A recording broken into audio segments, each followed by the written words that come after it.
اینا گلبرگ های گل محمدی ایرانند و چه زیبا در کنار هم گلی زیبا ساختند.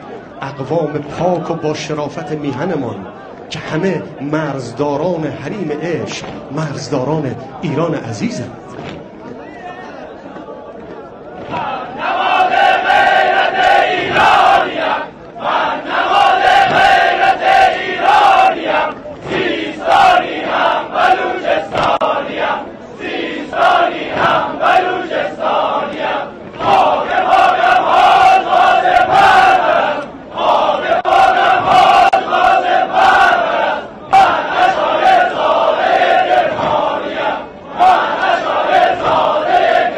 به یاد پیش مقام کرد